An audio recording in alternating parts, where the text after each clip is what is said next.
Hi everyone and welcome to another obscure Asian story. On June 3, 2025, more than 44 million South Koreans voted in the country's 21st presidential election. After months of political turmoil, Jae-myung from the Democratic Party of Korea won with 49.4% of the vote, defeating conservative rival Kim Moon-soo. His victory signals a shift toward a more progressive government. One of Lee's first moves as president has been to ease tensions with North Korea. South Korea's military stopped broadcasting K-pop and political messages across the border, a key step to reduce hostility. These loudspeaker broadcasts had resumed last year after North Korea sent balloons filled with trash and manure into the south. According to the Defense Ministry, halting the broadcasts is meant to rebuild trust and promote peace between the two Koreas. The big question now, is President Lee aiming for a softer approach toward Pyongyang, and will North Korea respond with its own gesture toward dialogue? For the past year, the border had become a front line in psychological warfare, with both sides blaring messages at each other across the DMZ. South Korea's new president Lee Jae-myung is following a familiar path for progressive leaders in the country, pushing for dialogue with North Korea while maintaining a firm defense posture.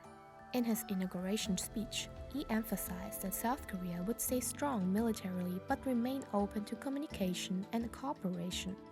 This approach echoes that of former President Moon Jae-in, who spent his term trying to secure a formal peace deal to end the Korean War. But those efforts were blocked by skepticism from Washington, Pyongyang, and Beijing, revealing just how complicated the peace process remains.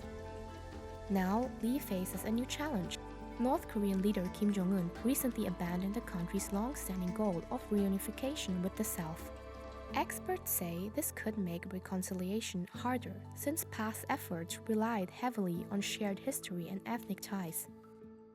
As Jenny Town from the Stimson Center put it, if Pyongyang no longer sees reunification as the end goal, it may view Seoul as irrelevant in future negotiations, especially after previous liberal governments failed to deliver real progress. Lee's softer tone marks a clear break from his predecessor Yoon Suk-yeol's hardline stance. Yoon had resumed loudspeaker broadcasts and military drills near the border, which led North Korea to ditch unification rhetoric, revise its constitution, and step up its nuclear program. In contrast, one of Lee's first moves was to halt South Korea's loudspeaker broadcasts across the DMZ. These broadcasts, which included K-pop and pro-democracy messages, were stopped as a gesture of de-escalation. While Pyongyang hasn't officially responded, South Korea's military noted that the North also went silent the next day, a possible sign of quiet reciprocity. Still, with no peace treaty ever signed since the Korean War ended in a truce, the situation remains fragile. At the same time, President Lee has been active on the diplomatic front. Just days after taking office, he held back-to-back phone calls with leaders from the U.S., Japan, and China. On June 6, he spoke with the U.S. President Donald Trump, reaffirming the importance of the Seoul-Washington alliance, especially in light of upcoming trade talks.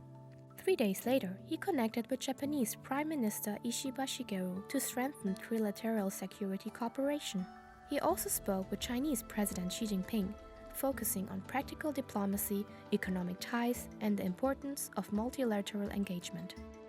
These early moves reveal Lee's pragmatic foreign policy strategy: maintain strong alliances with the US and Japan while staying open to cooperation with China and leaving room for dialogue with the North.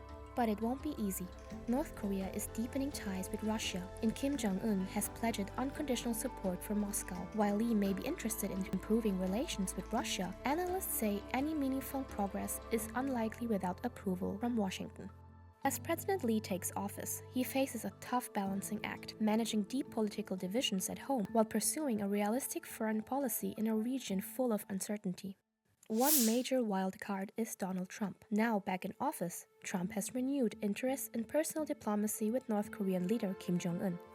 Despite their failed 2019 summit in Hanoi, Trump recently said his team is once again in contact with Pyongyang, calling Kim very smart and North Korea a serious nuclear power. Meanwhile, South Korea and the US have carried out joint naval drills, practicing how to respond to North Korean drone or special forces attacks near their maritime border. South Korean Navy Commander Ru Yong-sang emphasized their united strength, saying they would firmly counter any threat.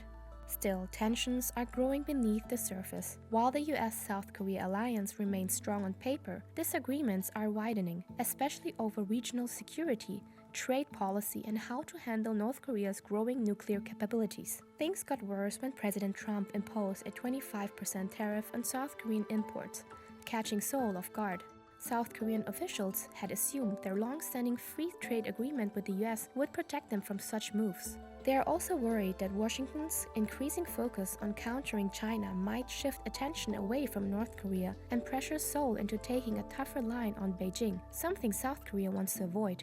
These tensions aren't new. During his first term, Trump openly criticized South Korea, threatened to pull U.S. troops from the peninsula, and questioned the value of the trade deal. Despite major South Korean investments in the U.S. by companies like Samsung and Hyundai, Trump recently accused Seoul of taking advantage of America and exaggerated claims about terrorist raids in a State of the Union address. His protectionist policies have already started hurting Korean exports, especially in steel and autos. More tariffs on semiconductors, pharmaceuticals, and smartphones could follow if no deal is reached before July. The unexpectedly high tariffs have left South Korean officials frustrated and disappointed. Still, Seoul knows the alliance remains vital. South Korean leaders are trying to keep dialogue open and had been working toward a new trade agreement. But those talks collapsed due to political instability when it became clear that South Korean negotiator Han lacked the authority to finalize the deal. President Jae-myung steps into office at a critical moment, facing domestic controversy, regional instability, and global power shifts. His presidency holds the potential to reshape South Korea's direction, but it begins under a cloud of legal troubles. While serving as governor of Gyeonggi province, Lee was allegedly connected to an illegal $8 million transfer to North Korea through a South Korean underworld company called Sangbangwol Group. Prosecutors claim this money was used to arrange a meeting with North Korean officials, an effort to boost Lee's diplomatic image.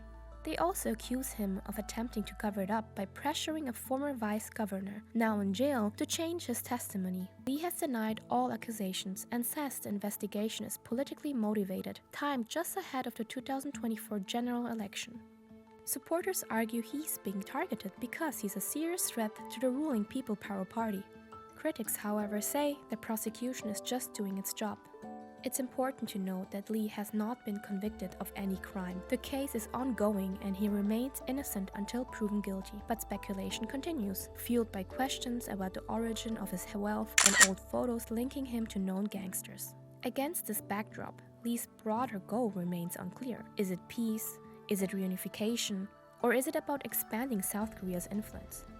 Talk of unification with North Korea may sound appealing in theory, but in practice it's nearly impossible. The costs of modernizing North Korea, building infrastructure, providing education, and integrating its population into the South would be astronomical. Most North Koreans would likely move south, putting huge pressure on housing, food, and public services, possibly spiking crime and social unrest. There's also a deeper concern. If South Korea has struggled to treat Southeast Asian migrant workers and foreign brides with fairness, what kind of discrimination might North Koreans face in a unified Korea? On the global stage, Lee is trying to walk on a fine line. North Korea's partnership with Russia is growing, its nuclear weapons program is advancing, and it continues to reject former dialogue. Meanwhile, Lee must also balance China's regional influence, rising economic nationalism in Asia, and a shifting alliance with the United States. His centrist and pragmatic approach may offer some stability, but maintaining this balance will be anything but easy. I hope you enjoyed this video. See you next time and thanks for watching!